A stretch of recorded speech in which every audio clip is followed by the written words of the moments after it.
की तरफ बहुत इजी क्वेश्चन है, बस लैंग्वेज थोड़ी सी कॉम्प्लिकेटेड है, उसको पढ़ लोगे आ जाएगा। कह रहा find the equation of the curve passing through the point 0, -2। Okay, देखिए कोई कर्व होगा, हमें इस कर्व के बारे में नहीं पता है, बट ये पास कहाँ से हो रहा है, 0, -2 से ये पास हो रहा है, ठीक है। Given that at any point, इस पर कोई जनरल पॉइंट है, कोई जनरल पॉइंट है, ध्यान दीजिएगा, इस पर कोई जनरल पॉइंट है x, y, और इस जनरल पॉइंट x, y पे given that at any point x, y on the curve, ये x, y कर्व पे पड़ा हुआ है, the product of the slope of its tangent, यहाँ से पकड़ है इस क्वेश्चन की, the product of slope of its tangent. ध्यान से चेक करिए स्टूडेंट, पहली बात तो स्लोप ऑफ इट्स टेंजेंट, पहली बात तो आपको स्लोप निकालना है, किसका, टेंजेंट का, कहाँ पे, x, y पे, यानी कि x, y से एक टेंजेंट जा रही होगी, टेंजेंट क्या होता है, उसको टच करके जाती है ना, ठीक है ना। अगर मैं इसको कोऑर्डिनेट एक्सिस पे बनाऊँ तो 0, -2 ऐसे कहीं आएगा ना शायद, ये देखो ना,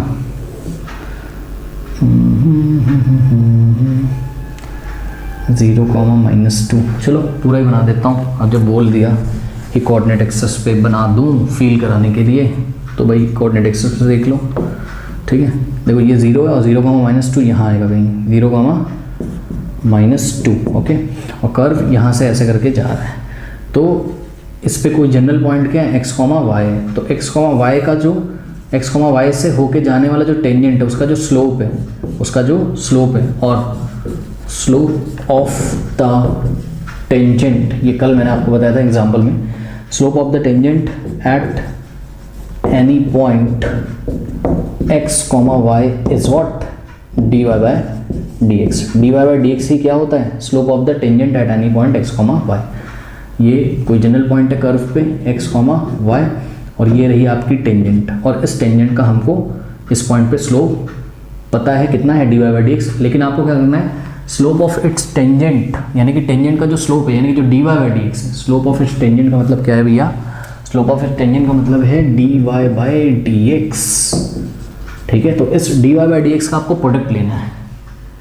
ठीक है, पढ़िए ना, the product of slope of its tangent, यानी कि स्लोप ऑफ टेंजेंट जो है ना, उसको प्रोडक्ट लेना है, किसके साथ प्रोडक्ट लेना है, पढ़िए, the product of the slope of its tangent and y coordinate at that point, and y coordinate of the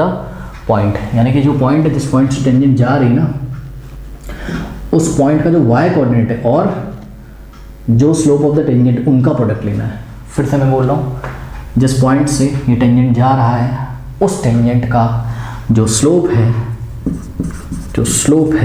slope of tangent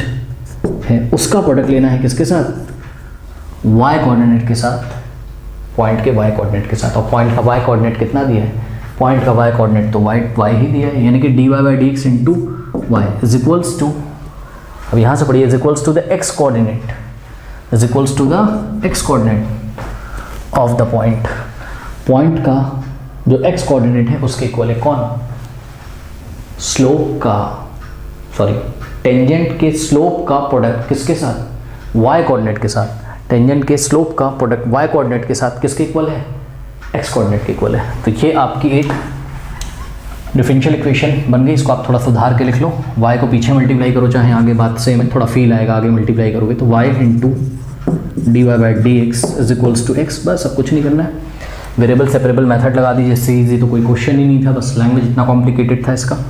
dx को उधर भेज दीजिए, तो y into dy is equals to x into dx। Now integrating both side, left में भी integrate करो, right में भी, लेफ्ट में इंटीग्रेट करोगे y का इंटीग्रेशन हो जाएगा y²/2, और एक इंटीग्रेटिंग कांस्टेंट आएगा जिसको हम बाद में उधर एडजस्ट कर लेंगे, is equals to x²/2, x का इंटीग्रेशन x²/2, और प्लस एक आर्बिट्री कांस्टेंट c। तो students, let us say this is equation number 1 and this is equation number 1 which is the general solution of this differential equation. अब इस equation में हम क्या करेंगे, x और y की वैल्यू रखेंगे। ये कर्व पास कहाँ से हो रहा है चेक करो,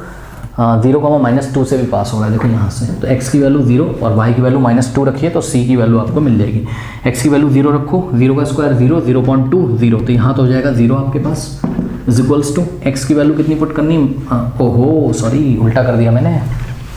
ये x है और ये y, यानी कि x की वैल्यू 0, y की -2, ठीक है, तो y की वैल्यू -2 रखो, -2 का स्क्वायर क्या होता है 4, तो 4/2 इज इक्वल्स टू x की वैल्यू कितनी रखनी 0, 0 का स्क्वायर 0, 0.2 0 और c + 0 c, तो 2 अंदर 2, 2 to the 4, तो c की वैल्यू आ गई स्टूडेंट्स कितनी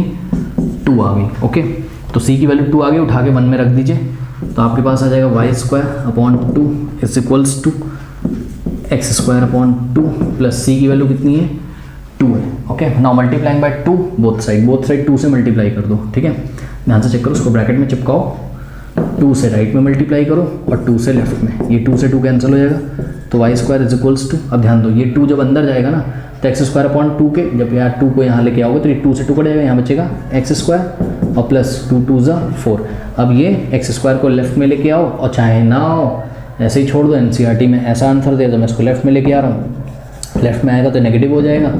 तो y² minus x² equals to 4 is the required equation of the particular curve which is passing through 0, -2 and whose differential equation is this। कर लीजिए।